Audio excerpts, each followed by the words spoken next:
nweta this video, metụ aka na share button ka i share this video. Metụ aka na share button ka i share this video. Click on like and love. I'm a like I na-eme program only na-esonye n'ife anyị na-eme. Ofifi ya do make I challenge mo ịda share video na-eme. Ịghọtago? Onwere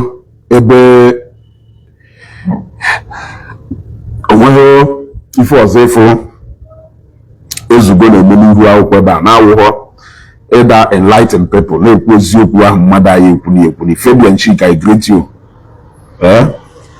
King Maxwell, good morning my brother. Again, Elidon, I greet you brother. You other go? Share this video. Because Sochukwu Nnamani, I greet you. Share this video. You other go? If you make a risha, a man if I never name I support I know Sonila me share video. All the folk I make video share here. More people make a join or with a message I name young mesh. She knows a Christian Ushendo and Kenan Benken. The other go.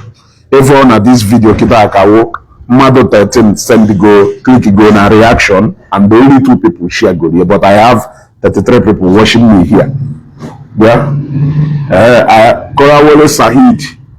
My night is okay. Korawole Sahid, Igbo Igbo. Bia Igbo.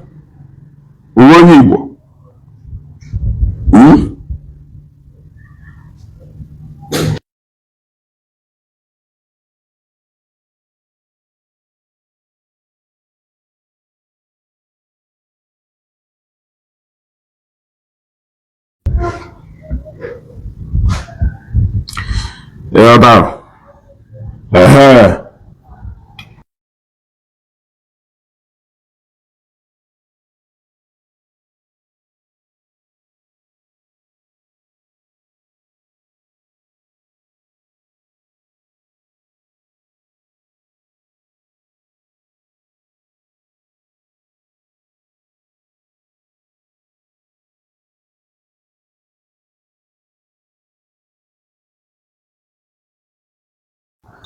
The other go share this video. Kamalma donate share go pariye. Kamalma donate share go here now. How many people share go the video? Kamene. If more people share go there. Okay.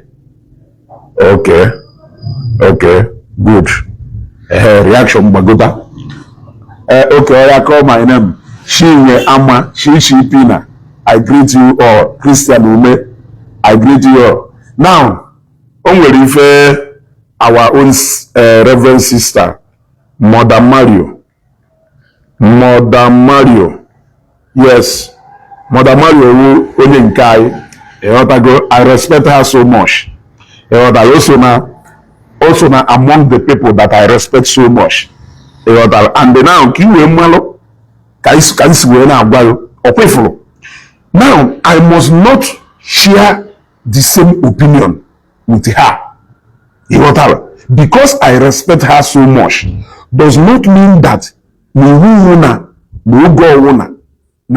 maintain the same opinion.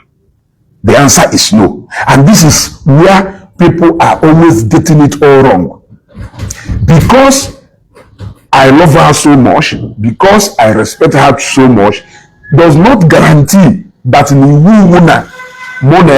they share the same opinion. But if you see the way and manner they may speak it from a neutral point of view, from Obido Shafa, from peaceful approach or point of view to a matter, if you see a way and manner how you see their correction, how you see when shock her correct an impression, you will know that this person is speaking from a place of love. You will know that this person is just not trying to be mischievous. Are you getting my point? You will know. Now, let me read out what our own mother Mario posted. She said, share this video, all the very important. She said, be wise, I greet you. She said, I saw something on social media this morning and my heart bleeds. How can somebody think of accusing Reverend Father Ejike Mbaka of being the one that ordered the locking of the crusade ground in Enugu? Shy. People don't have respect again for servant of God. You all know me that I hate anything blackmailing or false accusation on somebody without evidence. Please, bloggers and fellow Zionites, this accusation and name calling must stop. It is not good. Stop pointing accusing fingers of what happened in Enugu on Father Mbaka. There are also other ministries, churches, pagans, and the atheists in Enugu. Why single out Father Mbaka? I am begging everyone who posted it on his or her page to immediately delete it to avoid the nemesis of false accusation. I strongly believe that my brother Ebukobi will not like that either. Father Mbaka is gifted, priest of God. I can never do such a thing. I want all bloggers, all Zionites, and all members of Adoration Ministry Enugu to stay clear from father and son issues. If they have their differences, it is not your business. You don't know when it started, how it started.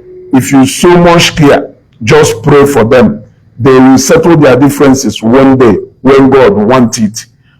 So stop putting their heads together with your propagandas and fake informations. As far as I am concerned, it is the people for help or this area can do so much interested in our sister Delu. As far as I'm concerned, it is the people from the kingdom of darkness that wanted to stop Brother Ebukobi from coming to Enugu to minister and not any priest of God. Please, let us respect our priest. I can correct a priest who is scandalizing the children of God on social media, but I can never insult a priest. They are God's representatives on earth. We owe them that respect. Know the difference between correction and insult. False accusation bring curses upon the person. So don't accuse an innocent man. Jesus prayed that we may be one. Let us be one. On the last day, God will not ask you where you belong. He will, okay, let me focus on this particular place. Now every other places, Sister Kuloku, we have not made any direct accusation on anybody. I repeat, we have not made any direct accusation on anybody. Why do I say so? Elijah Enugu is not somebody's name. Elijah Enugu is not somebody's name. Except otherwise, somebody is claiming to be that name. And if Elijah Enugu is not somebody's name, and I quote, no Elijah Enugu, when they assembly in the Jobaji Eba, and somebody no somewhere, Malona, of course, no Bronya, Sandra Onya, and knowing free well that now Elijah Enugu is not anybody's name. I don't know why somebody somewhere will be worried when you say that now Eba Nokita, now some people na Omezu Bene, for don't have Omezu Bene, or for don't have Omezu Okoko, or no modify the Queen as St. Mary's. It will be none of my business because number one, my name is not Ezubene. Number two, my name is not Ezokuko. Number three, Obramu Jekurie. So automatically, I will not be bothered. But the moment in the show, the moment in the go the thing missing, it means that now aside, I may not be the person Jekuri that thing, but only get a good intention towards that thing Jekuri. Because all one more if I hate Jekuri. I'd right, and I'm a normal Kuridia, and I'm a Nesu de Rezoko, Ablafam. The highest thing is obviously to condemn the act of Ijekurie, not minding only Jesse me. Not minding only Jesse me. I will condemn it. You condemn Muhaye automatically. It goes to the mother. Because my name wasn't mentioned after all, and I did not do it. And if I will go bad. Let us not forget that part that if a will be bad, so it is avoka condemn way. So now that part before my guy, na area of Ebe, interest if a sister now nobody's name was mentioned. Oh na comment section that na for people on our but I don't think a blogger Potagulu made video I've never seen it. And they remember now the use of this innuendo, we learned it from people. And if I hear man accusing the mother, a man apply that thing in a reverse way that you will not like it. Stop accusing. I told you people about Mbe Aham or something from Enugu. We try to say something concerning it. If I so in the spirit of sister, nobody was accused. But he who the cat feet, let him wear. Asịrị na atụ ibu nkịrịka nkụta onye ọma na-eburu ezudere gburu mmadụ ezudere mere nka ezudere me this one ezudere me this one. That is not my name. Afamu Ezugbo. Ezugbo is not even my real name. You know what? Ezugbo is not even my real name. So onye pụta na nsị na ezudere mere ife na ezi ọkụkọ mere ife, you are not talking to me. Not until the day you mention my name. Will link here to that particular thing in Igbo. Then perhaps I may come and take two actions. It's either Namu clear myself to tell you that no blom muberie, or Namu take reaction so that you come and prove that no muberie. In the absence of that, sister, Elijah Enugu is not anybody's name. When always say na Elijah Enugu, no meaning data farmer could direct. They should tell us why they are bothered. If there is no ogo, I don't know why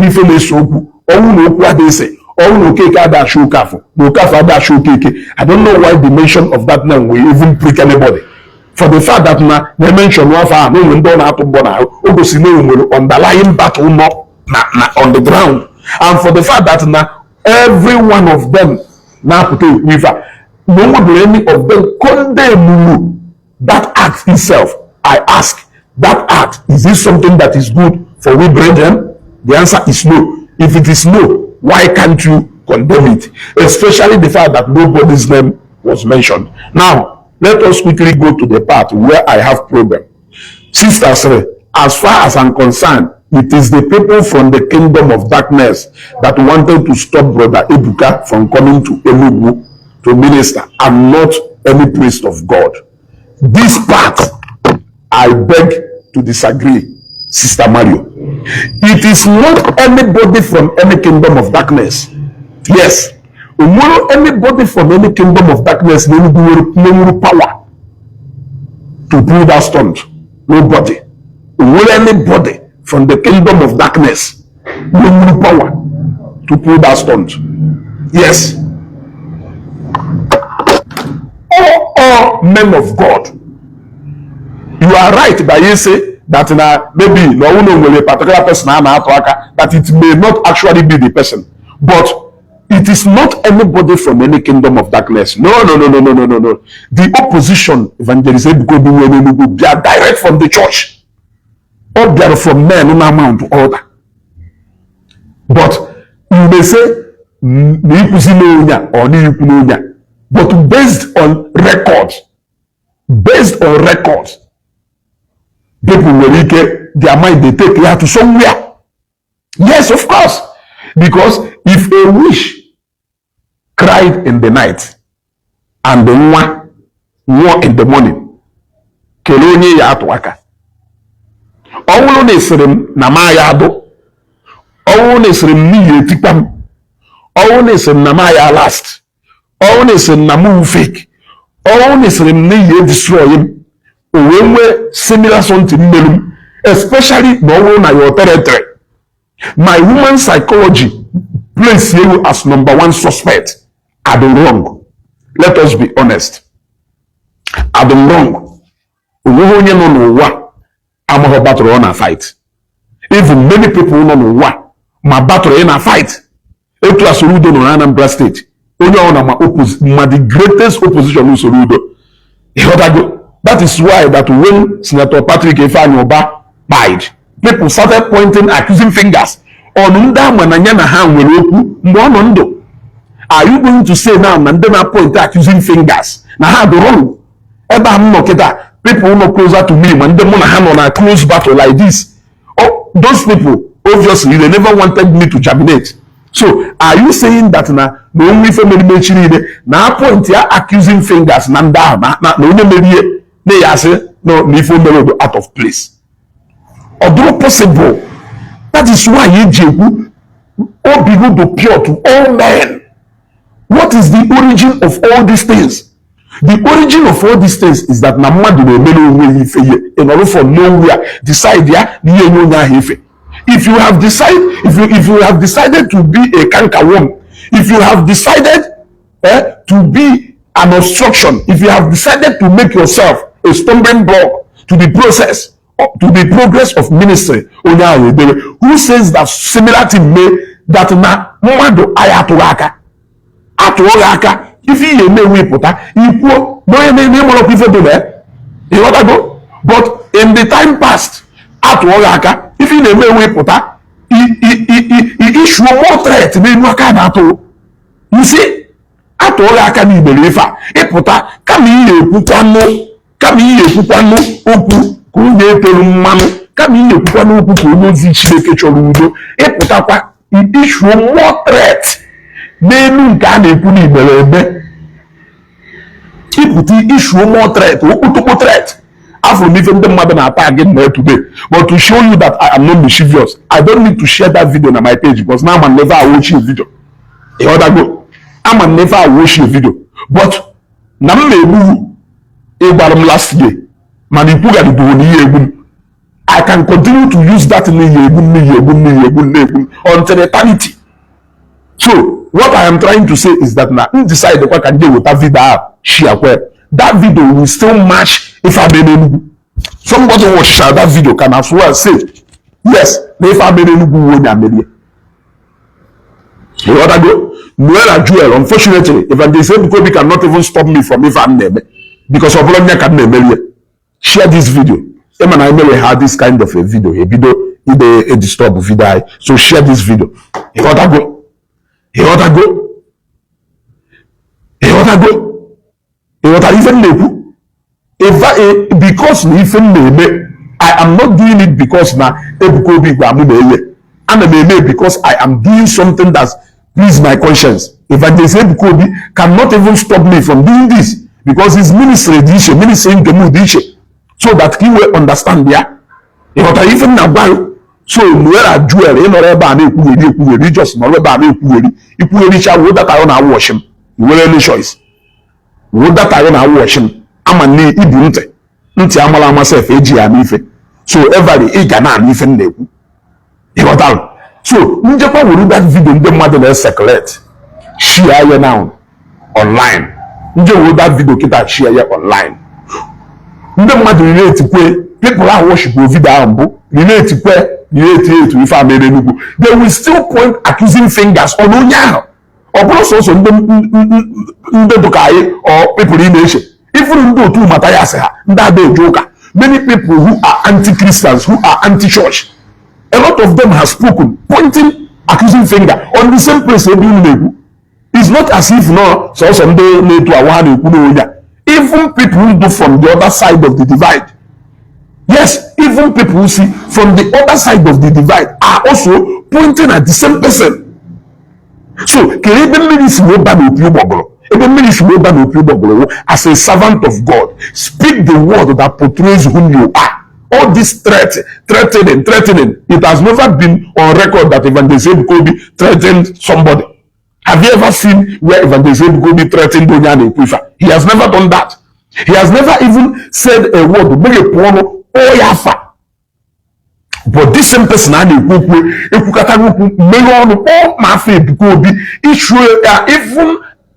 where that if you ever reply, don't ever reply to this thing. If you ever reply to this thing, oh we put you say na father will be joy ya try go. Na no go father will be joy. Na Jesu ike na nda we ke si apin okofa. Yeah, let us call a spade. So now even now my problem. Instead of me to start living like a coward on a Facebook here, I will shut down my Facebook page and face other things in the that I even need more time to do. Yeah? instead a coward, I will shut down this Facebook page and face other things in the middle. Yes, but I'm not this app for a reason, and I cannot compromise on that. Or say, na Father Mobejo ya wana mbo, mananya Jesu ike, na nda mwelu ke isi ape nyoko ha, ke isi ape nyoko ha, ke ntozo isi ape nyoko ha. If not using something you know you can use against them, you will keep issuing a kind of threat to somebody. Always even okay, look at what happened in Edo State. Look at what happened in Edo State. Governor of Edo State threatened to visit Peter Obi. Now, Peter Obi got Edo State to Bosia. So when people now start saying that no, governor of Edo State said the Indebiamefa, he might even be innocent for all I care. But some words a lot of people non-anga today because of that is why you have to be careful of words is not important. Because people not be careful no matter how aggressive you feel program I'm do careful with words is not important. I'm be very very careful with words so maka mmiri nwere ike macha ijo gara aga mana mmiri ya macha n'okwu n'igwe mmiri mmadụ nwere ike ole marie windscreen motor ye kwara ego yi tufuru business go na emela aga oluzo millions of naira mmadụ nwere ike forget ya ewadago mmadụ nwere ike forget ya mana okwu ifuru okwu n'ikwuru okwu na-ịgbara onye ahụ agwa ịghọtago onye ahụ nwere ike onye ahụ anyị echefunata onye echetagidere okwu ọnụ ha chetagidere okwu ọnụ ha chetagidere okwu ọnụ ha o nwere ụfọdụ ife ya nwejekwa ime uchetakwara gị ya etu ahụ ka o ji wee do suppose especially those people may speak from the altar. Did you not hear when Father Mobejo apologized for all the wrong words we use? He was using those words, thinking that no, I said that they said could be or without knowing that those words will actually come back to hurt him. Now, Kerifo knew in order to clear his conscience, he came out and apologized.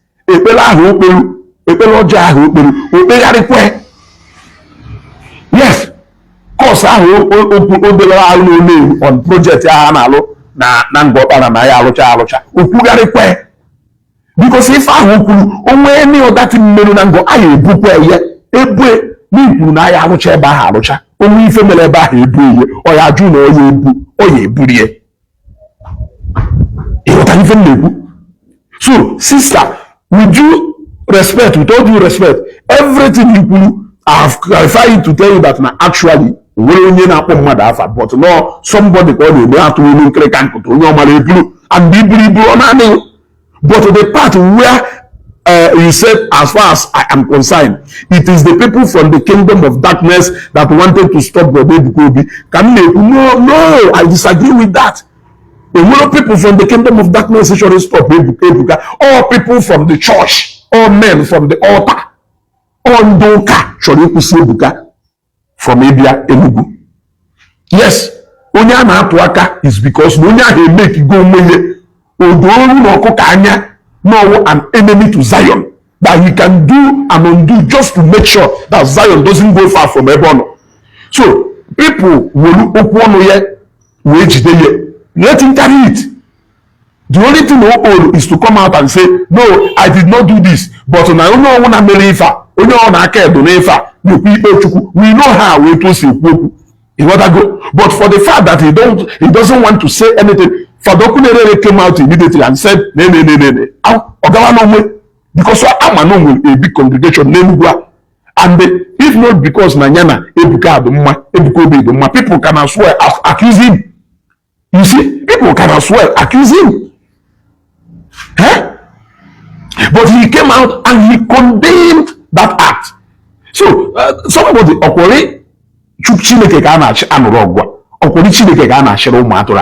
you can come out and condemn that act. Yes, in fact, you could have even condemned it that day or the next day. Yes, but because what you don't condemn men will support or yeah. In hegemony. If I condemn who, men will support or yeah.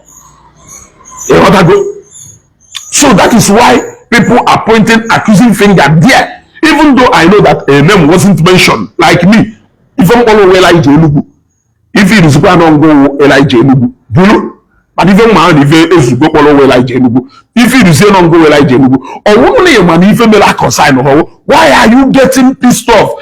Can you remember? Not even him, because I don't think he has reacted to that. Because obviously, I don't think name will go a recent video able reacted to that, because he knows his name has not been mentioned. But rather, all members here who can be willing to say the same thing, no one about Lagos, he did something, whereby encounter any obstruction. His members likely they will also come out and say, no, I'm working on a victory estate. So in barrier. You know what I go? So let us not miss sentiment with Ivan and Eba. There is no man from Kingdom of Darkness that wanted to stop Ebuka. All people from the altar, all the people from the church, all actually to see Ebuka from Enugu. Make no mistake about that.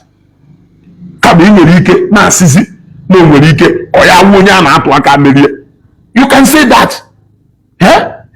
Say no, but it's no man from the Kingdom of Darkness. No. That one was strictly a fight from the altar, from the church, or from the church.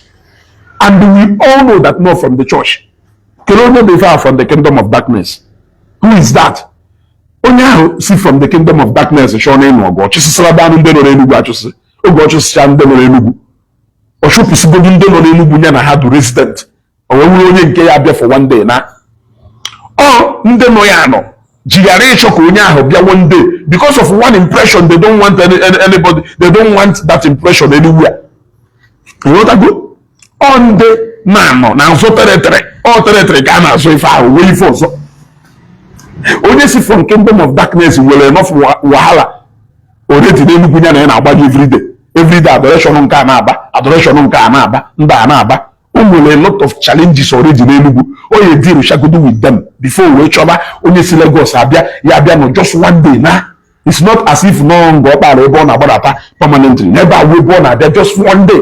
So all territory can also if our territorial challenge. They don't want him to come to Enugu and prove to them that no more people in Enugu. That is what they don't want.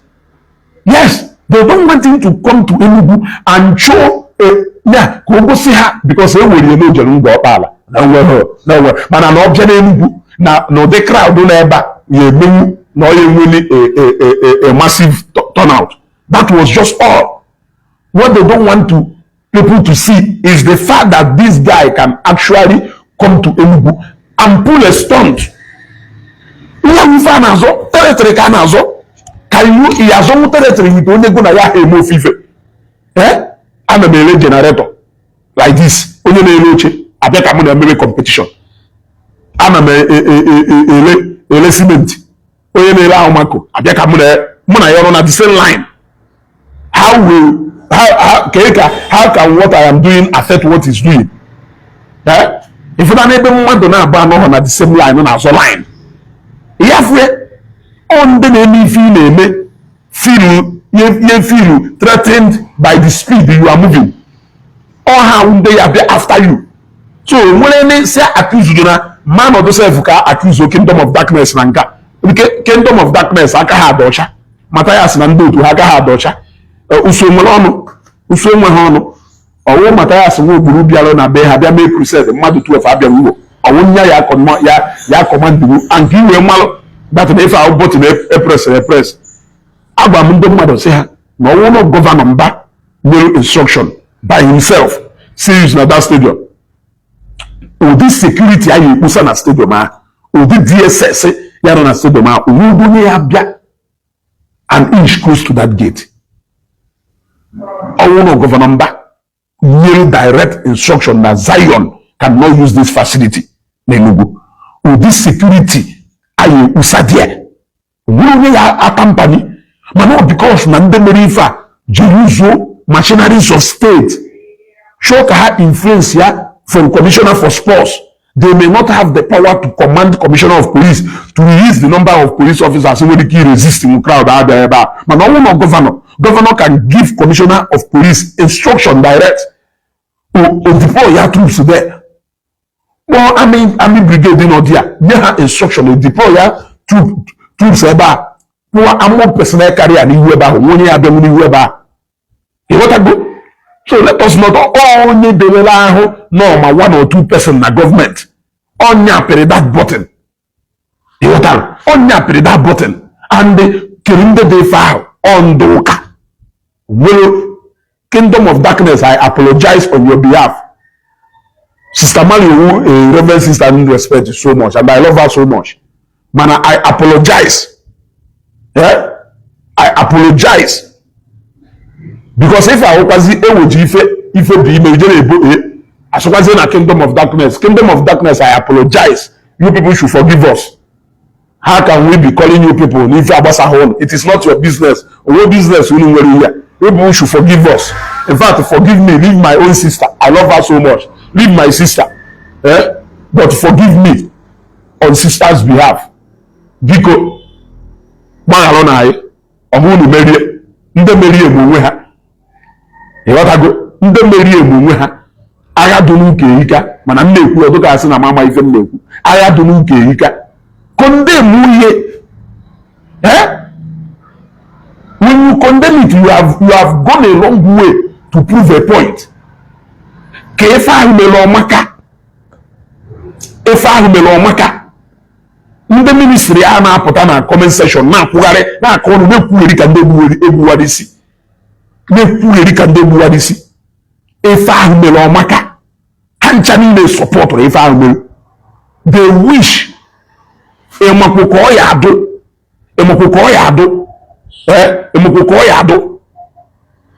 na ọwụlụ na ife ahụ mere ọnwụ na ife ahụ mere ebe ahụ ka ị ka afụ ndị mere ife ahụ ha pụta okpuru weruzie wee bragba ịghọta ife na-ekwu ọnwụ na ife ahụ na ha succeediri mee ihe ebe a ka ị afụzi ndị a na-asịghị na nke a ịfụzie ha na comment section ha pụtazie na agbaghị na ọkwụ na afụgo na ike nọ vaya dazi agbaghị ụlọ ọkwụ na afụgo na enwere ike ọkwụ na sịrị na onye a ya eme ife ama ife ọkwụ na afụgo na egosi gị na adị na teritori ya na mmadụ nọrụgwa o chekwa na ọya esi from Lagos bịa mee ife ọkwụ na afụgo n'ike ka ọnwụ na ife a galọ ụnụ aka afụ the real faces of people not behind the family. Ịghọtago?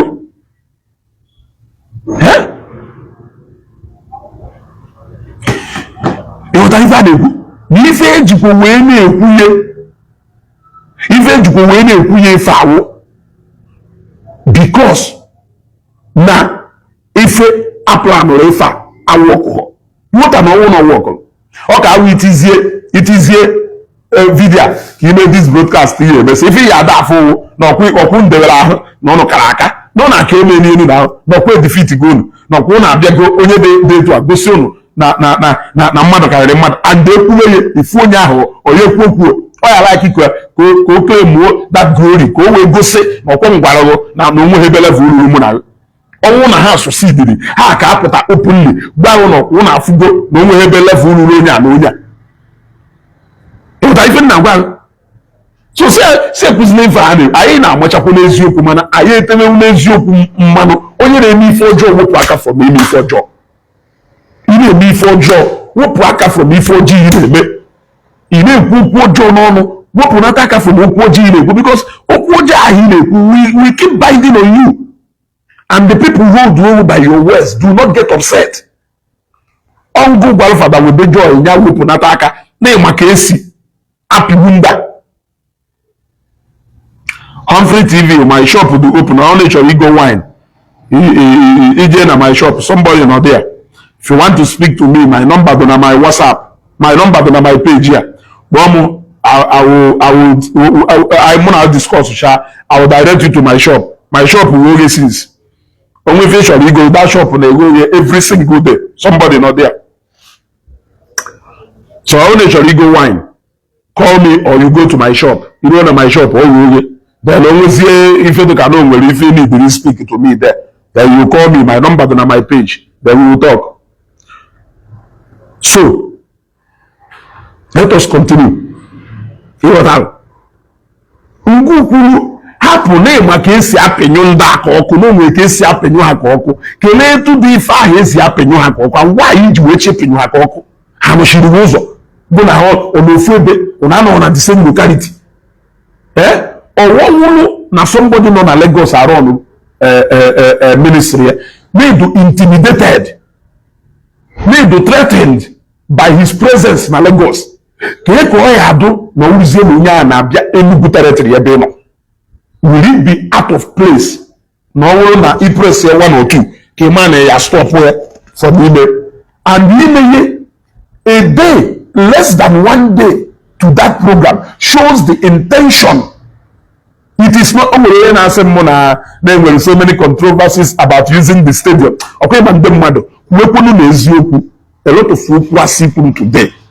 You mecha bịa na family will bịa n'ọrụ.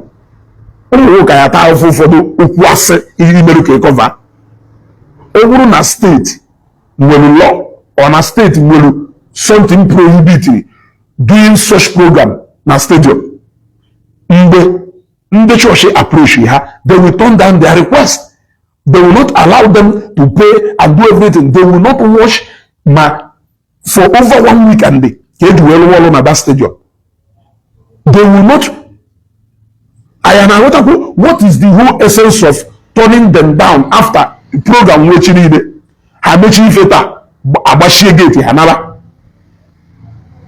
Only for people to start arriving. They found out that now Abashi gate Abashi. Ndị set ife set shall ife poor. When you never handle no, has set ife has set sha. On a man go na people you be they arrive at that stadium by that day. O make sure you poor. Onu je Abashi see ebe niile. Barely a night to the event, because no man at that time no any problem from organizing another venue. Onu de were ahụ no na creep go nya. Okay, number 1. Owuno governor of Enugu State. Owuno governor of Enugu, government of Enugu State. Or no any other person from the kingdom of darkness. What is the essence of trying to safeguard that environment of Enugu town? Because according to Evangelist Ebukobi, the chief security officer of government house, Serefa Jene na Nkoku na-ere na Nsụka. Jemele, Nkoku na-ere do na Nsụka. Ọ na ọbụlọ n'Enugu ka ọdụ. Ọbụlọ n'Enugu ka ọdụ. It's a question. And why did they make reference to Oku na-ere? Because na ha ma na Oku na-ere na-ebuka. If onye mere ife afọ iwu, ọgwago na Oku na-ere do mma. Je na nke Oku na-ere je mere na. Oku na-ere do okay we can go where bịa Nsụka, go to Nsụka, but not na this territory. It is very clear. It is very clear. Abi, you know, they clear. And they knew that a night to that program is very difficult for Zion to organize anything. No matter the kind of publicity, it will be impossible for them to meet up with a new location. So it was intentionally done by somebody somewhere. That is not government. That is not from the kingdom of darkness. Because like I said, the kingdom of darkness already will go enough wahala n'Enugu. They should deal first with the wahala and Enugu, resident with them n'Enugu. Onye nke na-abịa abịa ha ma na onye nke abịacha na 21 ọ na-anọ onye na hoyala ọwụ ọbụbịa ya bịa na 21 ya end their activities. Mana enwere ndị ha na ha dị resident enwere ndị ha na ha dị ebido Enugu. Ịghọtago?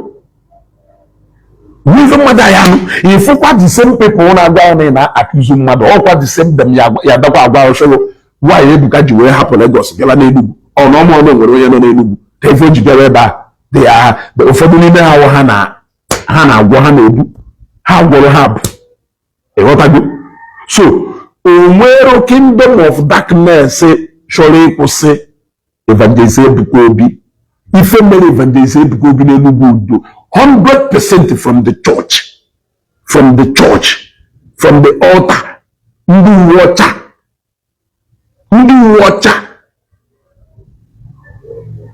watcher. Ọwụ na governor nyere instruction order from above on eluigwe. All na governor on your instruction say use na stadium. I will make we mepe stadium. I use way. We make we mepe that stadium. He appear closer to that stadium. Mana Abia manipulating some machineries from government. We will have we achieve for the aim. Only be ready to tell you go say Allah. You people can't do that. You can't do that, man. You can't do that. Oh, na have succeeded. Hi Chineke.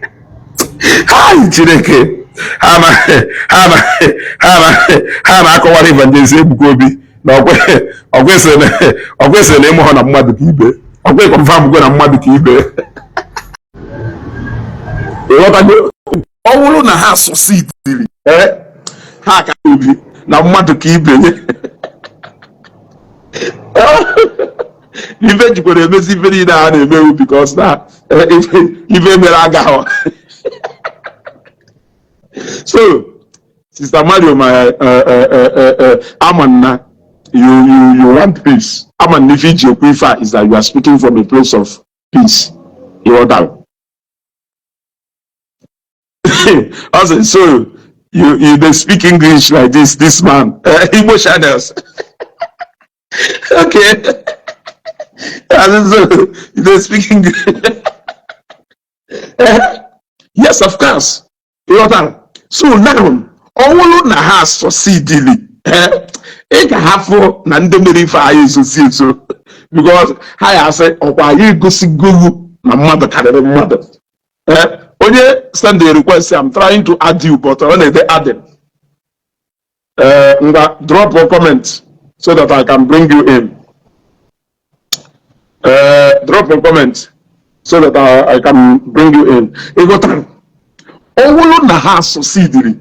Ebe ahụ ke na ama na ebe ahụ ke na ama na hezuru ezo. Ibe ahụ ya dazi ebe ewe hapụta ha gwazi evangelist Ebuka Obi. Ọkwa ị na-eme na ya ha n'ife. Echenlese na power iji karịrị akarị. Ngwanụ gụnụ meziri why needs was that stadium? Ọfịs na onye anọ n'Enugwu enweghị ife ọwụ. Ọkụ ifugo na onye ebe ahụ ka afọ ha ịghọtalụ. Ịma na onye bụ ọrụ ọgwụ enwụọ nwụrụ na enwụrụ. Ọpụtazie wegwazie ndị mmadụ na ọkwọ na-eme na ọha ala ife. Ọkwọ so na ọmụghọ na mmadụ kee. Mana ọ gwọrọ ọgwụ ahụ o wee na ịsọsi die ịghọtago nyanwa nwere ike isokwu sefụ nyanwa nwere ike isokwu sefụ na akizu sefụ na ị na-agwọ ọgwụ ịghọtago nyanwa nwere ike isokwu na akizu na ị na-agwọ ọgwụ ịghọtago so mmechakọrọ ife niile ewu na ife melụ evangelist Ebuka Obi n'Enugwu abụrụ ndị nọ na kingdom of darkness and I will apologize properly to them. Mmecha mara m na need mmanya ka mmanụ mmanya m ebute ka ọ ghara ịwụ na m ụgba aka wee apologize to the kingdom of darkness.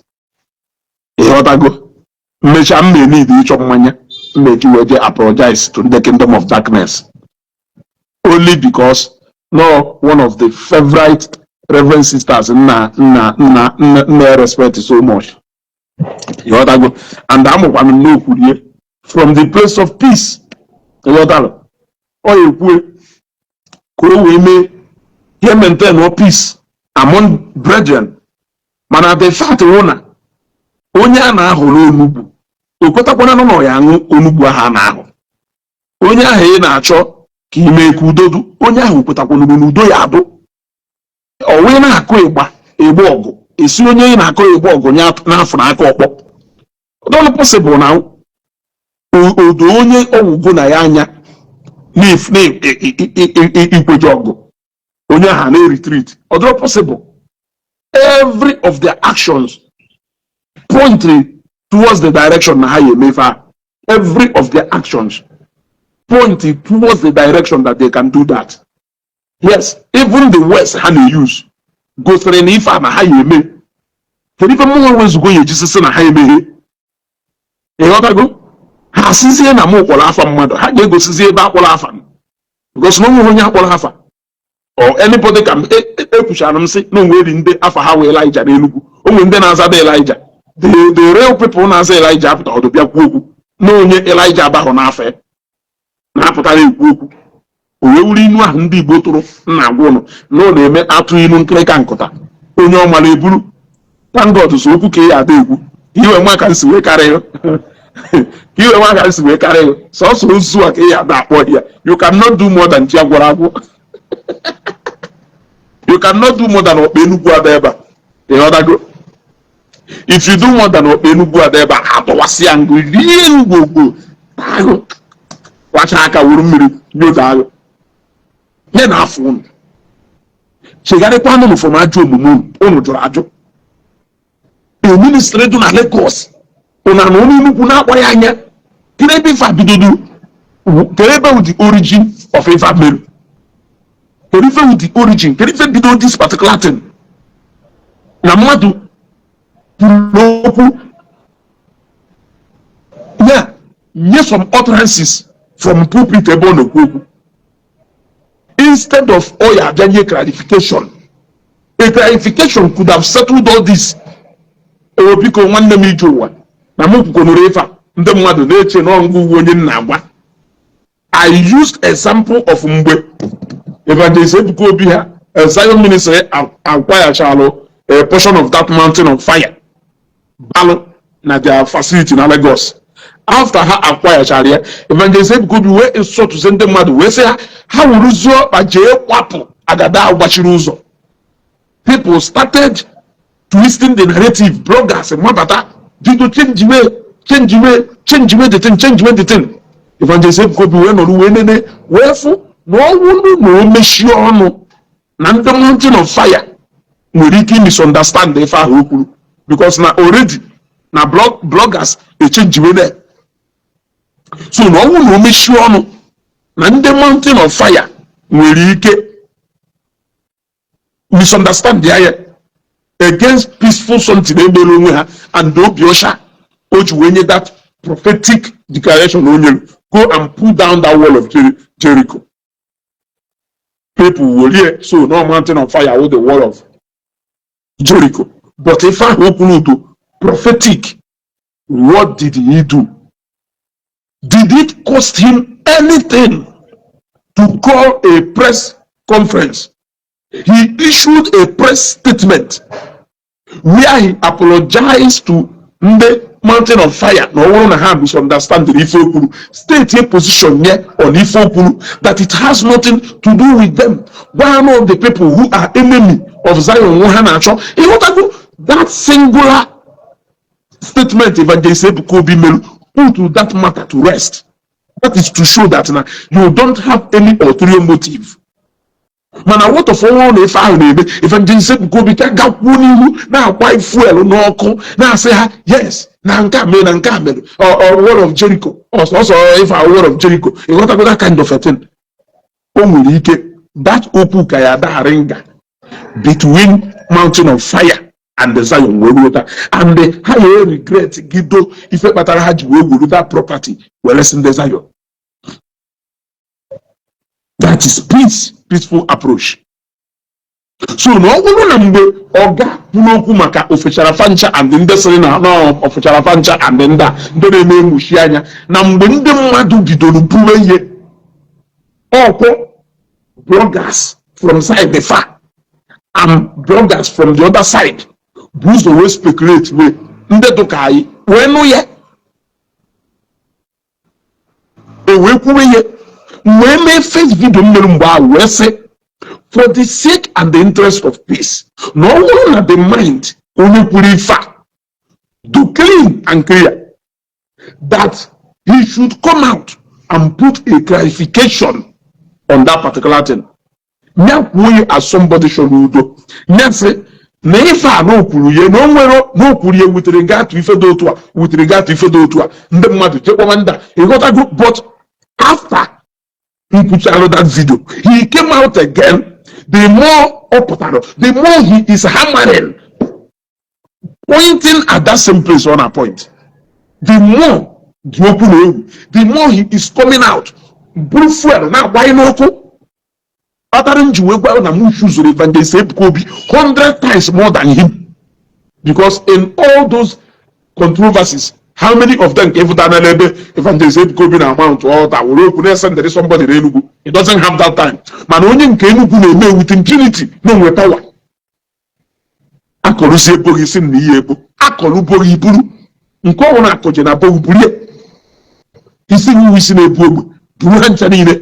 You have fought military government, you have fought state government, you have fought anywhere. Urusi nwambansi no Lagos. Nko wona ebu na iburu ye ya na anego. You want to go? Buru ye na anego. All feature onu eputere onwe. So you will onu eputere onwe gi fa buru ye.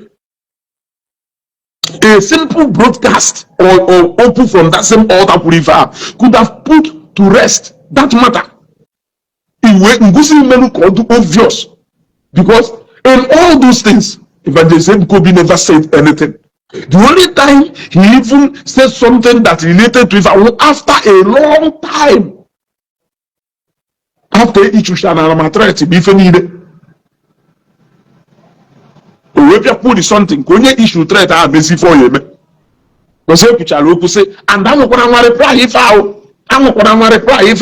in that particular video I was Evangelist Kobe Afa can we go and how to your job somebody who has never mentioned your name you went ahead and mentioned his name because of Ife other people on the side didn't that is to show you that you can have evil against this man in grudges against this man. Only no grudges against this man. I happy if I had you say if I bloggers. You won't even have the mind to start saying no nya and sort of bloggers have with it will not be Evangelist Gobi. Have I ever spoken to him on phone? Have I ever even seen him one-on-one? Yeah? Have I ever seen him one-on-one? It will be wage number period. It will be period one-on-one. It will mona build this book on a phone. Even the pool of was can you refresh in it, or can you read them to beyond the ban? My name is Yopun Folokan. It has nothing to do with B. Even name Wasalu VDM and Birod has nothing to do with Birod. It has a lot to do with correcting an impression. Maybe VDM. So I have to take a good and sane side so that I can be able to push that message. That is exactly what I'm doing. So, for the sake of if I am Matthias Hanan, I made the video card on a page, man. Appeal to or guy in Orenugu say, Ngo bidoli fa, Ngo ya happen here. Emalo nebe people na point to Upugatu. I heard innocent this message.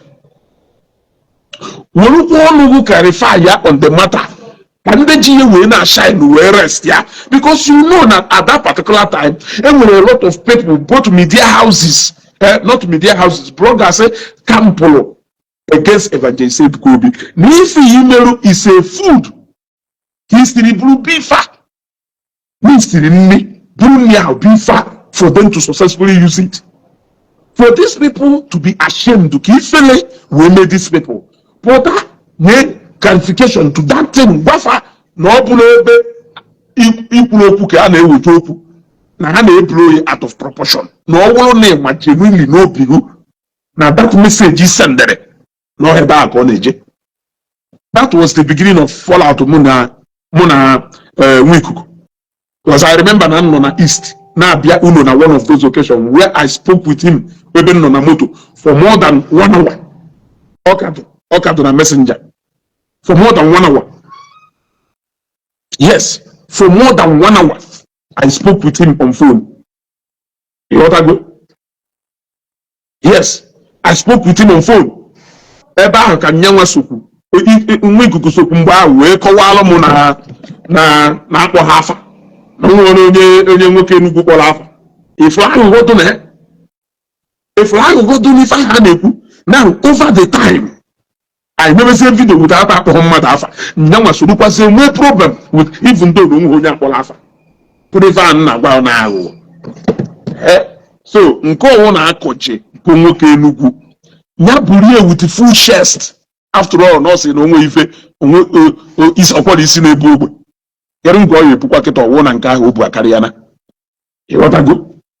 So I've just said or stated the genesis of Obife Nemebido. Koya winning is the man.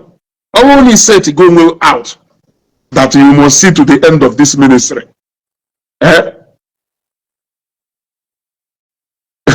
Igbo channels in J Park don't wake up. I just laugh am since his voice know the trend again. Yes, now on ya jake gwe. If I na-ekuzi na trend is karịzie nke. Hey, remember those days ofiru n'onye ji media east ya n'aka no ife onye okwu na na-eme kịta na-emezi okwu ya na few people a na-anụrụ ya onwezo onye na-etake ife na-ekwu serious and onye ka m ji agwa ụnụ be original na ị na-create content ị na-create be original.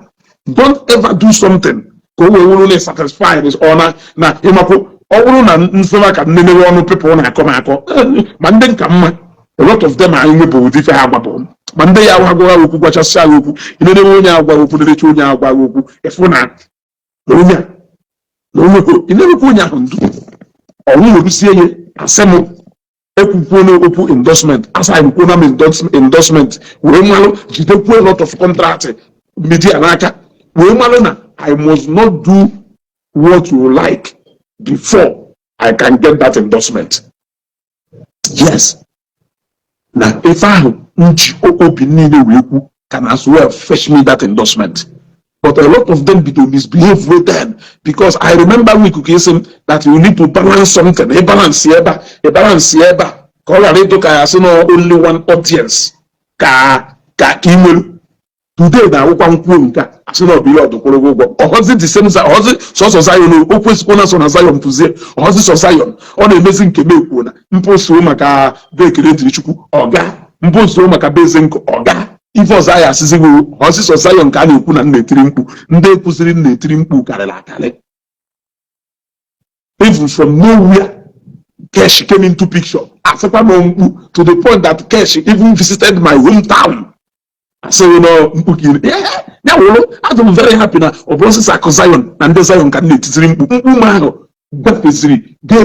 that is a proof that you can stay original, provided name and intentions good to clear. You must get to a village. Is power. So can you really deviate away from even Nebu? Can you really deviate away from even Neje? I tried to I made first video, second video, third video. Oh, now the fourth one, come put her out. Yeah? Come put her back out. Where's your good if I wala mumawe? Well, photo. More Johnny no anime with that dollar. Let's go this, let's go that, let's go this, let's go that, let's go this, let's go that. You want to go? Akuna nde ụfọdụ kwuo na onye gwara ha I can beat in my chest. We put now every single thing out of my own conviction. I'm still saying it how almost 1 year plus later. From my own conviction, nobody but in fact every single thing I have said within the Battle of Zion, anybody, I said it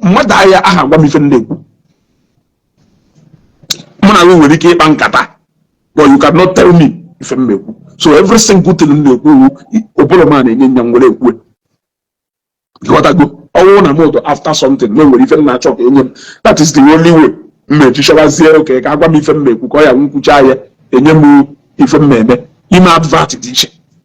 you gotta go advantage you gotta even so refuse would do no yet clarity to even only because no one know that particular ministry no na Lagos ko na wa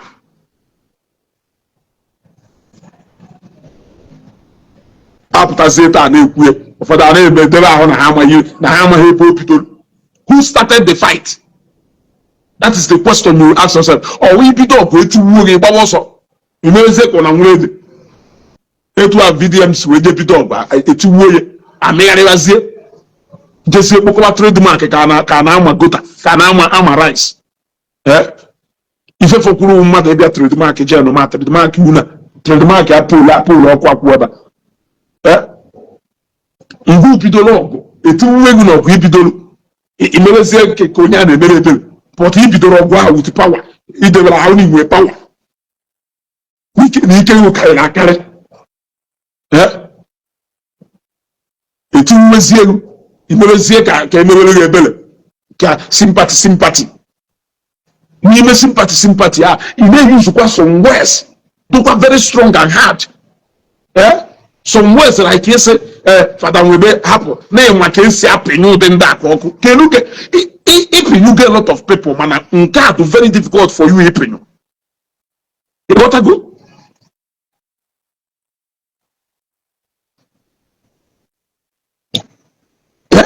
ịpịnyu get a lot of people mana nke a dụrụ very difficult ịpịnyu and onye chiptara ọkpa n'iro because a lot of ndị ị na-apịnyu ọkụ ha without people know about it ịpịnyụọ ha mana ọngụchi gara ịma na onye ị na-eje ka ịpịnyụọ ọwa Evangelist Ebuka Obi na ministry ya akarịgo choki na ministry ya akarịgo even your own.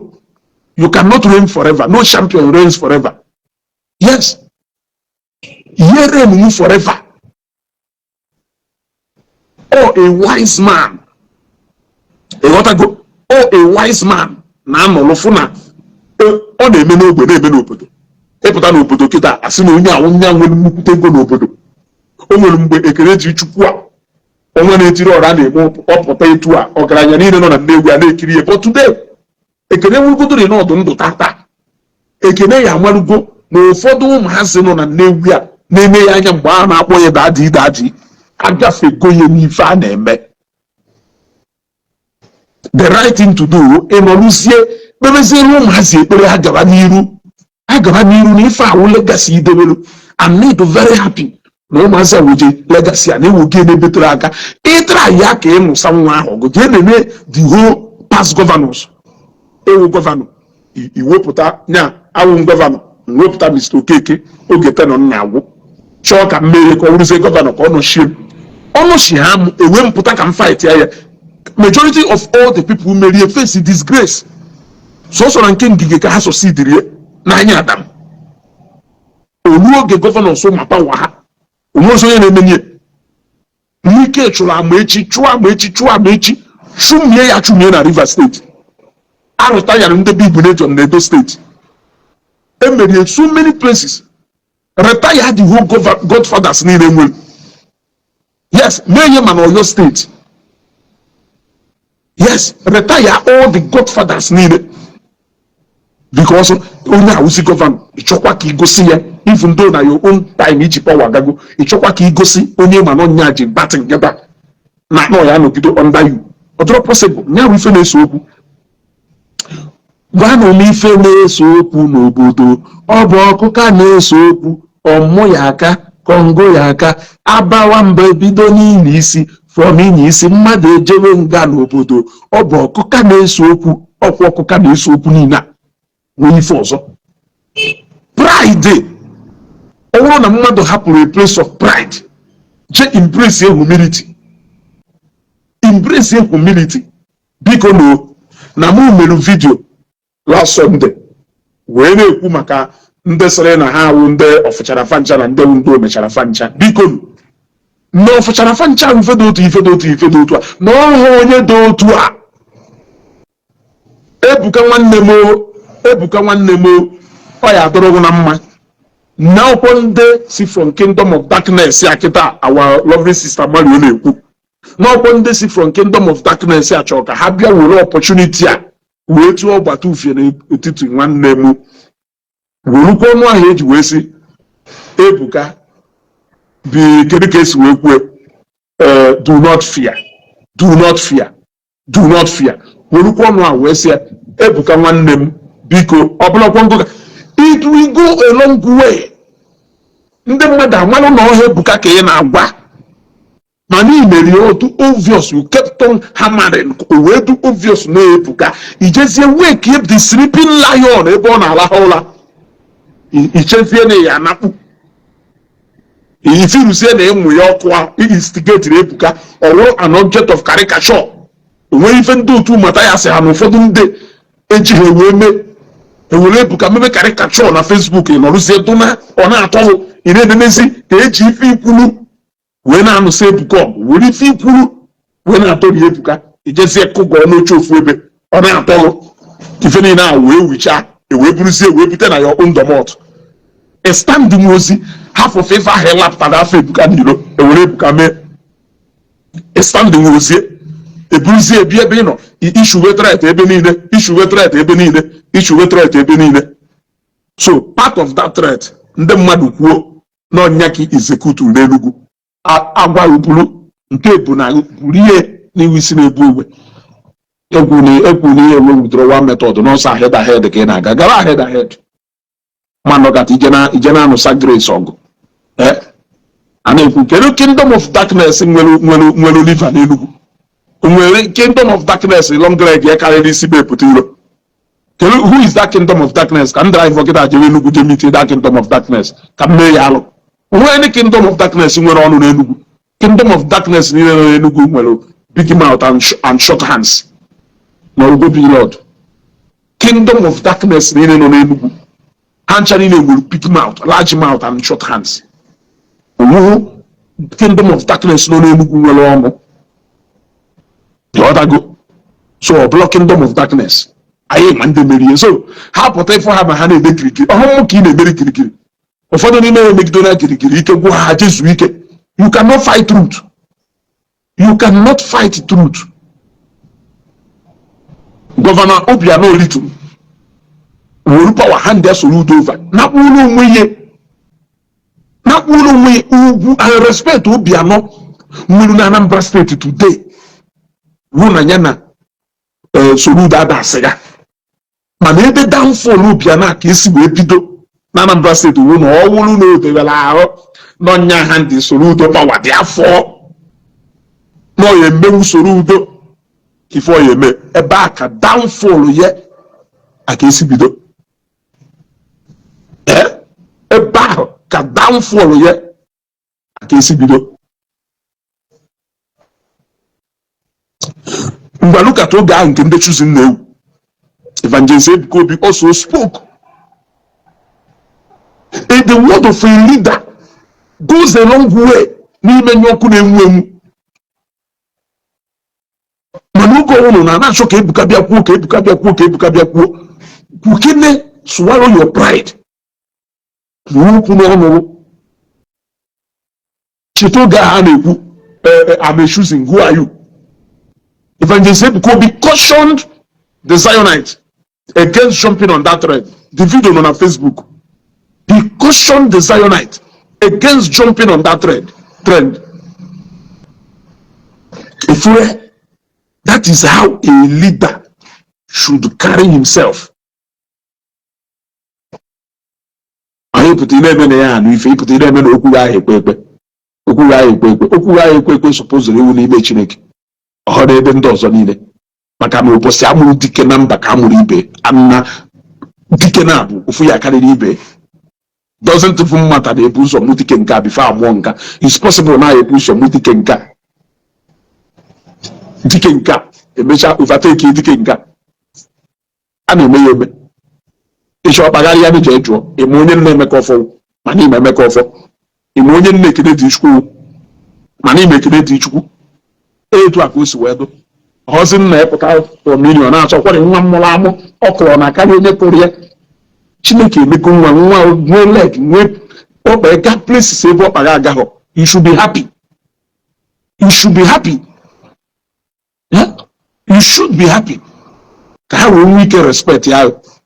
So only if I could you pull name Gupuru, and Kimuma de Kuna, Umuro kingdom of darkness in the Chori Hinda. Ebuka from Ibianugu on Doka on the Yak Watcher. Fat no Kundoka or Dokamane Kunde Methodist, Kamane Kunde Pentecostal. No, on the Yak Watcher, not even Anglicans. When you feel Basalan Anglican never. I can tell you the truth. Anglican I mail unnecessary waiting cause Bono came out banana bishop na was here. Mona bishop no yana Webber. Yamwe among Anglican Church. Almost no Kadasis king where he came out ever. He got a good also never. On that watcher.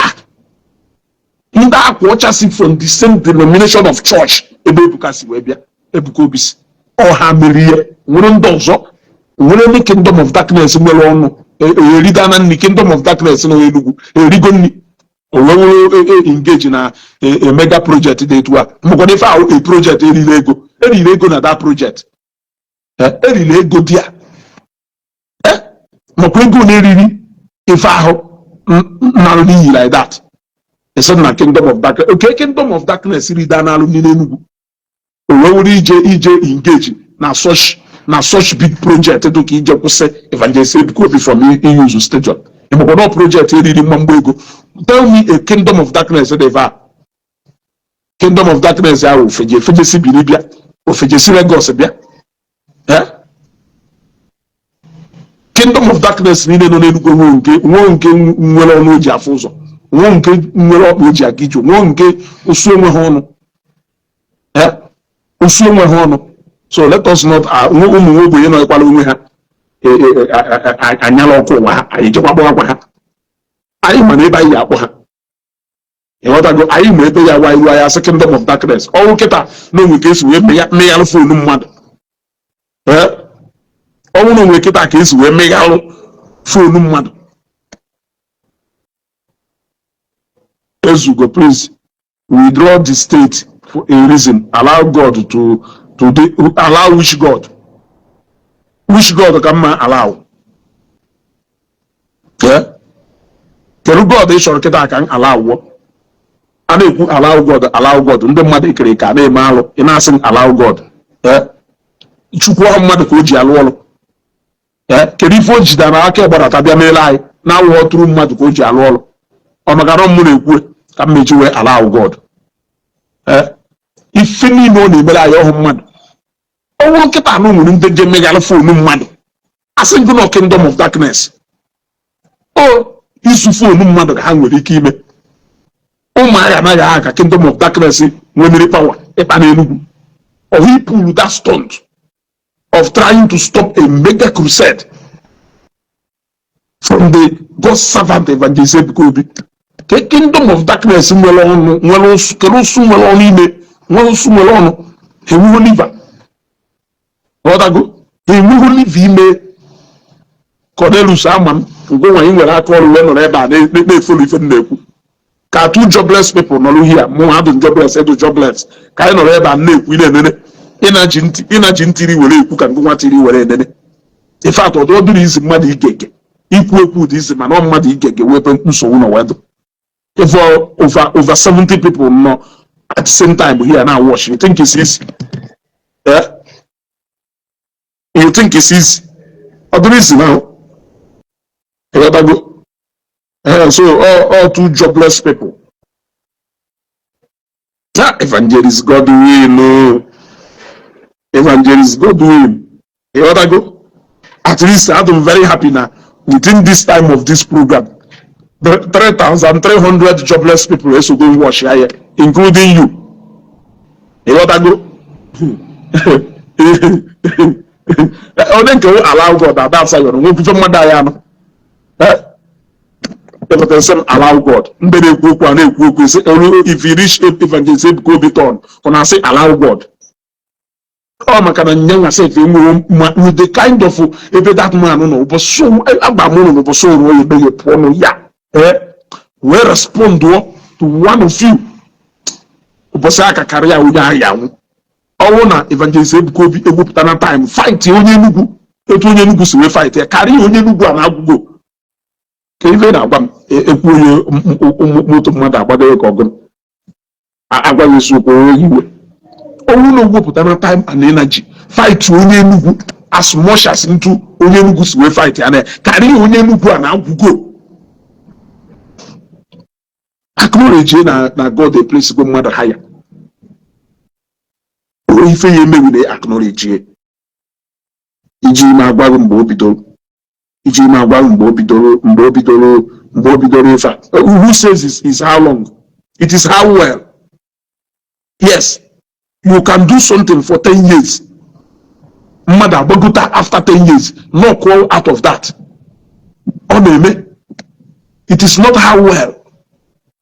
Yeah? God of Owofunye Koya they use we can erase ministers we wrote that. Yeah. Ije nuke. If even Chukuji Father Mbake eme, ije na Nsukka, if even Joku na ele eme, e bia na side Nnewi ya, if even Jodom mmiri eme, ana m akpọkọ ndị Catholic yo. E bia na side ya, if even ji Awuzie, if even ji Shadikobi Emmanuel, Christian Chukwu anọ ha, mention their names. If you mighty things oji ha chari na eme, Owofunye Koya edewezi. Yeah.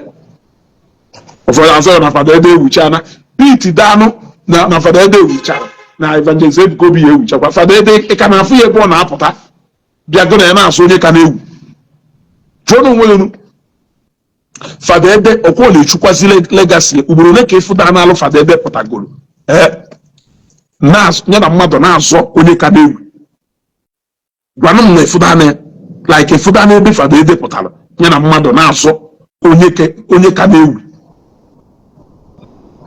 ihe afụ ya yafu ebo mere Fada Ede na kpuru onwe ifosokwu unu na anụ ya afa n'elu izu a haba ewu n'ọnụ nke mmadụ na kpuru onwe ma bụzie na-emere onwe ya ife na-eshukwazi legacy mmadụ na-ahụ maazị umedo ka nọ na-eme ife ọ na-akpụrụ onwe ugwu ya ụdụrụ ya nọkọta nụ Fada Ede sị Fada Ede jigara esi Fada Ede sị Fada Ede jigara esi jee na-eme ndị niile ha na onuru na-ekwu ife a mmerụ ministry almost same time after that jee na-eme ife yafu ebe ha na-apụta nwee time mara ngono ka chọrọ ka iwuru old soldier that never die. You still want to be the old soldier that will stay and reign forever. Is it even possible? Ụmụazị ume ụmụazị energy only na-emenwu fasting 40 days before ihe emenwuzi 40 days now because of age mana nwere ụmụazị dure dị ịta 60 days ebuka ụtụtụ ebuka Monday ebuka Tuesday ebuka every time ebuka ọdụka ebuka awụ the only man of God nọ na Nigeria adịbụghị ha nọkwa onye depụ ha na ebuka ebe niile simply because na ọgụ na-anụwa gị ime ụlọ ọ dị very sad and bad na people ya na-esi from the same faith the same Catholic faith wụ ha na fight ya ndị fada or how ndị na fight ya Anglicans enweghị any business with ebuka Pentecostals enweghị any business with Ebuka Obi or Catholics or ha nwere problem with him anyị ezinụlọ how is the kingdom of darkness now unless na Catholic a na kingdom of darkness was na nnọọ ha ndị na fight Ebuka Obi ụfọdụ n'ime ha not all ama nnọọ ha onwere onye Anglican bishop nwere time Ebuka Obi onwere in fact Anglicans they can even go to Zion n'odire na ebe a onwe ife concern ụkọchukwu onwe ife concern ụkọchukwu ebe ka ụkala Sunday Anglican priest ole ka ife da na-alụpụtalụ n'ọlụ na-akọ ife afọda ebe ha na-akọ give me one ofu nọkọtachi imisi step ya ka nna ha akọlụ to order from nwanne nnya ha because ọ chọghị imisi step ya omisi ha step kịta ụmụazị akparịa ya dọọ egwugwo na Facebook okweta na ọ na-eme ihe ọdago so gbanwufu Anglican or Pentecostal pastor efoda na-alụpụta na Facebook sị Ebuka Obi even ndị Pentecostal pastors na-eto ya eto ndị Pentecostal pastors na-eto ya eto so tell me one Anglican priest foda na evangelist Ebuka Obi as a threat even na Lagos ebe ahụ nọ before evangelist Ebuka Obi bụ popular etu a brother Frankie Anunibe Peter Ndeche ha Shooks Abraham ha from Sembat Deliverance and Healing Unit na Agoda eje na crusade je wasa almost obodo niile bụ na Istia ebe ha na-eje ebusisi alụsị before evangelist Ebuka Obi wewe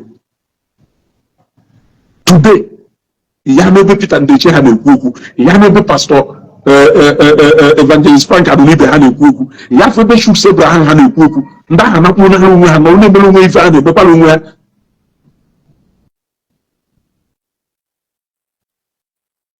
mgbe asọ na na-anụsa Catholic Church ọgụ gbamufu Anglican priest ofu Anglican bishop n'ọkata n'ala wonde sị Ebuka na-awụghọ n'otori eto kọmende Bamofu Pentecostal pastor, Bamofu nye Sabbath.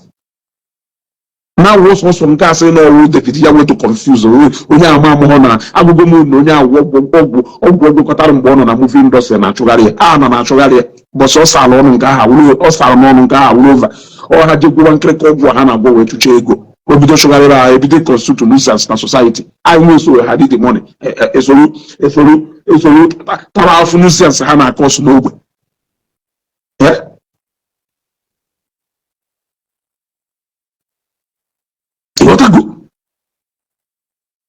so ọsọsọ nke aha ọha anụ enu amụrụ na Sabbath ka ọ na-eje amụrụ na eju ichefe aka ọwụ onwe onye ma na Anglican onwe onye ma ebe David ya wee were anụ enu were anụ ala nwa tupu amahụ ọsọ onye nke ahụ dị confuse mma onye nke ahụ wa n'ụtụtụ agwago m ụlọ ọ bụ ụgwọrụ ka ya eteke 50 years iji wee busisi ụbọchị damanị ya adụ free ụbọchị damanị ya bịa Zion ọ dụ free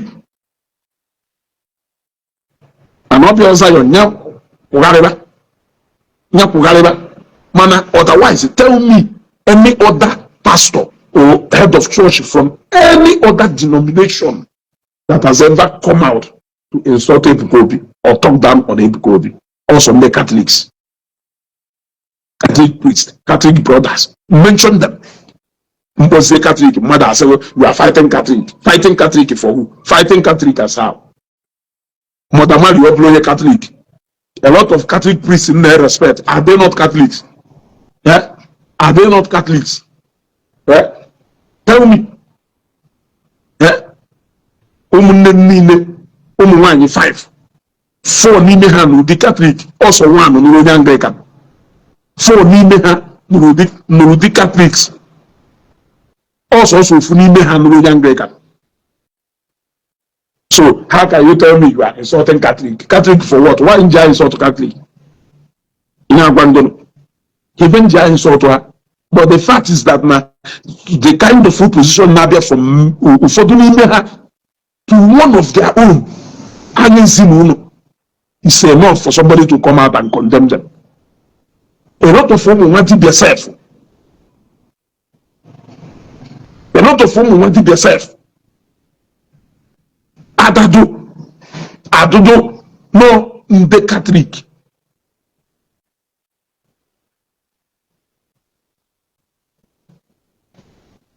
Socket, okay, just chief any I'm very happy now. As many as we know, Onoma, if they develop a picture. Until we can call them, all call them, you maybe, you build from beginning. Get even the Quebec, just tells your man this year. It didn't was up, if you call them, you see, to give up and get just chair. Oh, we got one day. Mose capsule. The other go. So, oh, you really fire, they call them. The other go. Call them when you go in there with me and all back. Give more than 1 hour broadcast where you are waiting for me to call them. You can just see if you know me, what Baramante ya. Don't you see my contact? Not your high for Amarama. It's your nife. And they bam the feeling pull for 1 hour, but no way for Motane, the man in Atoga.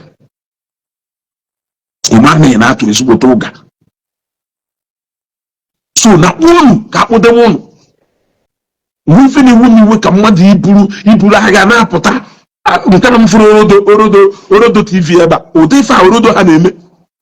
Omo general support mmadụ na anụsa biro ọgọgụ ekwusi okwu na nwapụta gwa na onye ahụ unu na-eso gwa na nya na kpụrụ onwe je nọ ile onwe ụna ahịa agwa eye ụmụ ya pụta na achọ ezugo nwere ịgbachakwa ụkọchukwu nke ahụ sị na ụmụ ha ọgụ a na-anụ I wish na mma fụ ebe ọ drop another comment ma o mee na video post ka m tụpụrụ ya lacha edorie ya adorie ndekwa ime mmadụ asị n'ụkọchukwu. They are men of God. Which men of God? All women of God shall go to reduce women to men of man. I treat you to say because all because of God kaija kwairunuku. Man no na here reduce the power of that God to 0. If that God doesn't have power, why should I respect some of you? Somebody like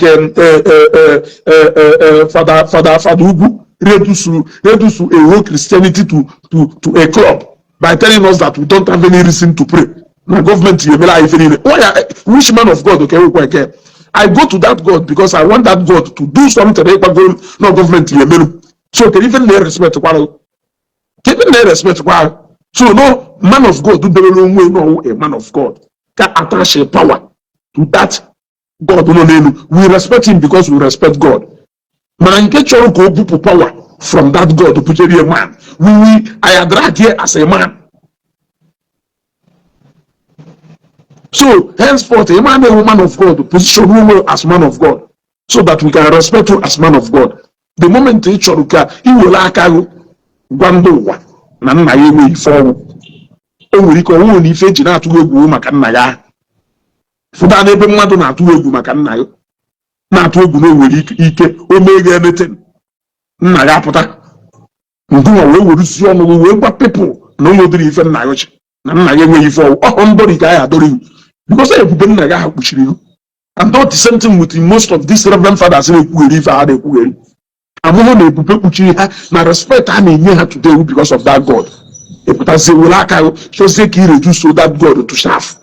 Instead na people ka ya enye that respect. Onye ji enye that respect already ịkpakọ people no power. If God has no power to answer prayer, why am I still respecting you as a man of God? Only they represent, he present again all the weak. He present again all the powerless. If him say and go like you power, can I command the respect? It's not possible. So I need to unana hote baneje.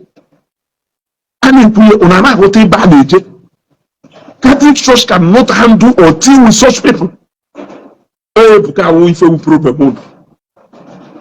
Father Webejoy cannot talk about those people. Eh? You cannot talk about those people.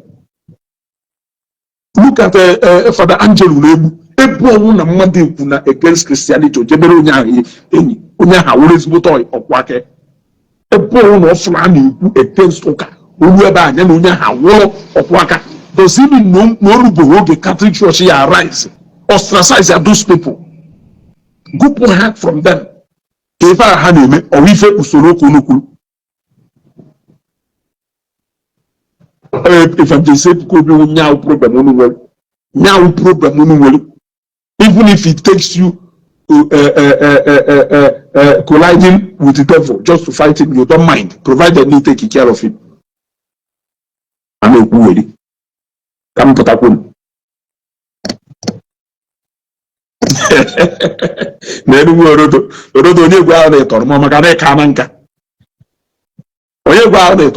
Many of you na-ebi ajọ ndụ ọnya ka unu ji wee kaa na nkụ ụsụ chere unu pụchara mmadụ unu na-ebi ajọ ndụ pụtanụ from ajọ ndụ unu na-ebi ịghọtago Orodo TV unu na-ebi ajọ ndụ ọnya ka o ji wee dị ụfọdụ n'ime unu kwụ na atọrọ m atọ efere ọkịta ị na-ego mfụ na nwoke na aha mmanụ ife iruo na-etọrọ m ịghọtara ife a na-ekwu ife iru kịta na ịtọrọ m maka na nwoke na aha mmanụ na-ete mmanụ na nwoke dị fresh mana o nwere ike kịta ya mụ na kwuo eji mụ na kịta ọwụrụ na mụ chere go 3 years or 4 years.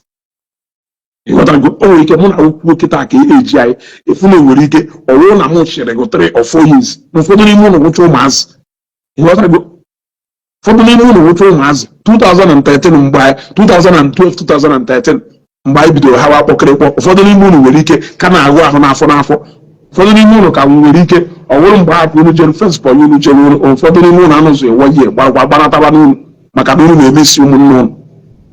Ịghọtago so keru ife pụtara asị you senior me and you senior who you senior period onye ekwu you fresh up ekwuziri ebe ahụ ọzọ fresh up gbafere Orodo ekwuziri ebe ahụ ọzọ dictionary appreciate the meaning of fresh etu ọgụnụ si wee jee na Wikipedia t first star n'afọ abiro ịma na onwe ife na anyị ma nwebere oge kịta change the meaning of fresh anya ya agba aha jọ ndụ unu na-ebi nya na-egbu unu ọnọ na-aka nke ụsụ ọnọpụtaziri ha na-ekwu okwu you senior period jee gwa period na ọka na senior ya ka ele ahụ na so ntatin iwe mara ife senior brother wụ jee n'ọka ijekwuru n'ọka gwa period na senior you ka ele ahụ so ntatin ka mma onye ya bịa kwụtara million wee bere ọrụ ọbago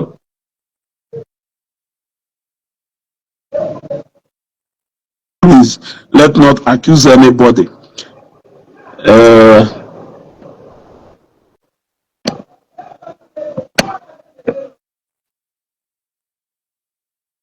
Sister Anna Meviku, thank you very much. Anna Meviku, thank you very much. I respect you so much. It's on a part of the people I respect so much. Orodo say na 2012 I don't become graduate. Orodo 2012 you don't become graduate. Imakumbe nchiri igbe ndị Nnewi na-egbari ya. Imakumbe nchiri igbe ndị Nnewi na-egbari ya. Ịwụgwọ nwata ahụ. Ọwa na 2012 you don't become graduate. Ọkwa ezigbo nwata ka ewu. Imakumbe nchiri igbe ndị Nnewi na-egbari ya. Efe ndị Igbo ahụ na-eyi nna deti jee n'ihu m ebe a ka ịma aka ndụ.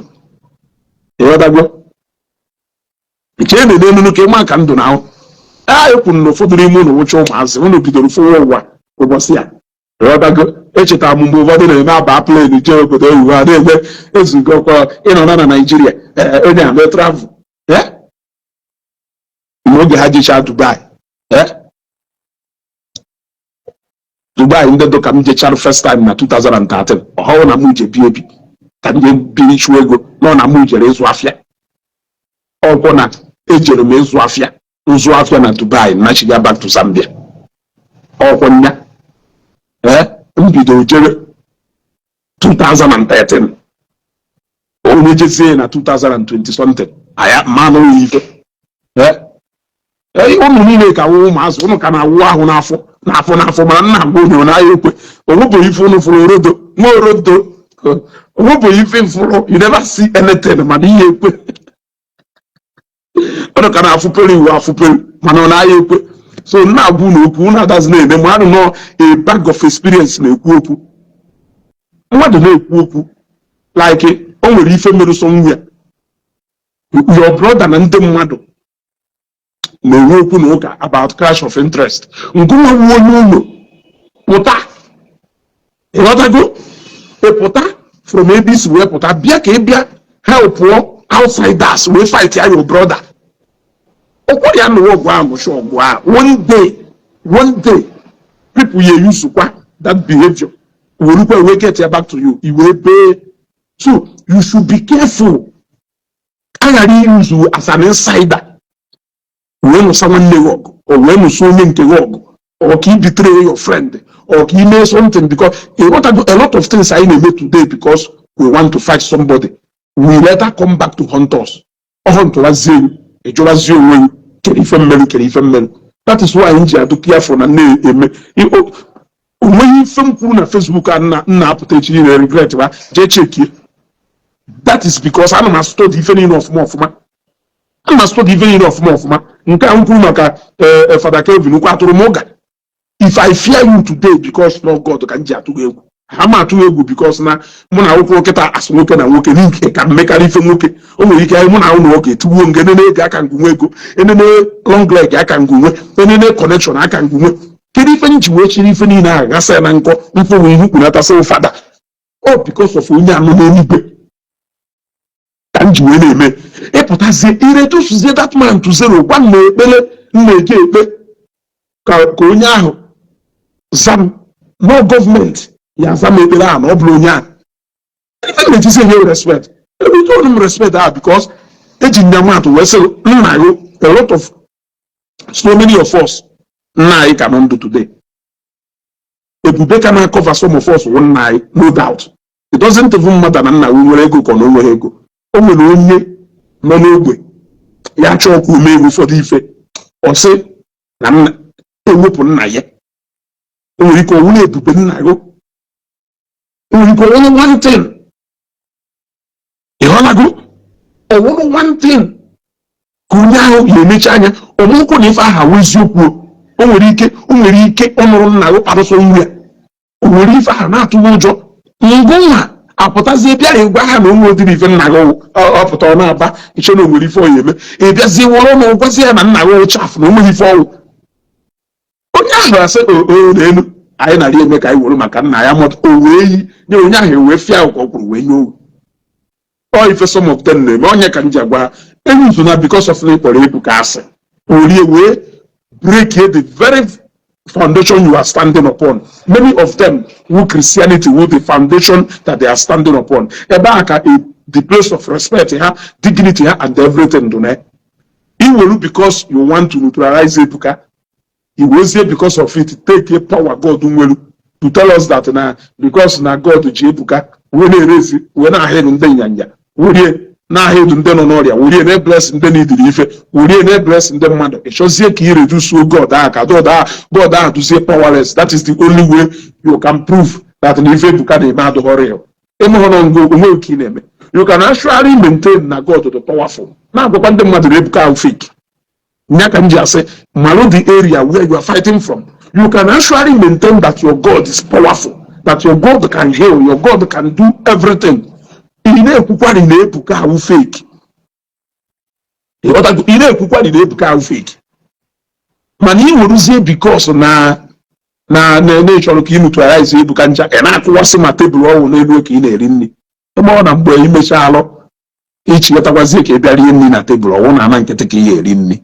Onya webe anyị na-eje ịghọtara so karịa etu a ka ụbọchị a mara anyị mma ka ndị rie nri otu Orodo TV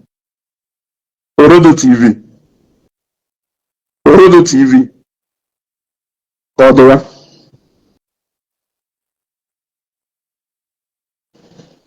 mana ụfọdụ n'ime ụlọ pụtara na Facebook ụfọdụ n'ime ụlọ gwuo mmiri mmadụ gwuru mmiri erio ịghọtago akwụkwọ na na-eme Facebook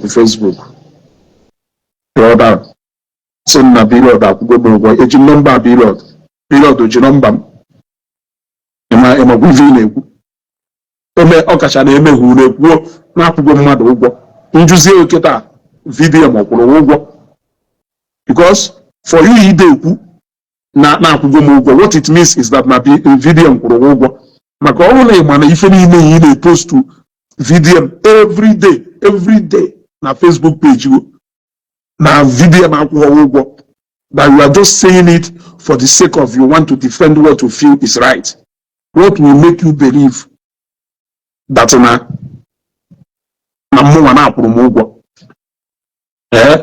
ọkwọ ya afọ onye na-azụ ka ọma every day na page iwu bilọdụ jikwụsị bilọdụ jighara isi bilọdụ jikwụsị bilọdụ jighara isi onwere onye gbarago na vidiyo m kwụrụ ụgwọ ọ maka na vidiyo m enweghị ego ya enye unu ọ bikos na vidiyo m enweghị ego ya enye unu mana ekwuzi okwu bilọdụ na-asị na-akwụrụ mmadụ ụgwọ ọ bikos na bilọdụ nwere ego eche na ose n'ọdịo bironia ọ bikos na unu firu na nwere ego onye ike onye ka nji wee na-efe iru na-akwụ ụgwọ some of you ndị na-anara ego I can tell you na you need to some of the people na-ekwu maka ha they will tell you that I've never met them one on one. I don't even have their number. You go. So that is it.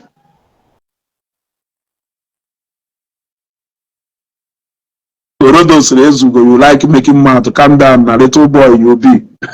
Old man. Old man, I'm more left here from right. You other go?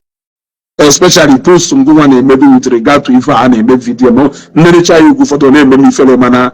One need if I name milk, I need educating them man. You other go? If you look at trademark, you can't even go and make your own research. Go and make your own research and come out based on your own research. You cannot make a research on your own. You cannot make a research on your own. No, you're not but I will do if you want to buy camera.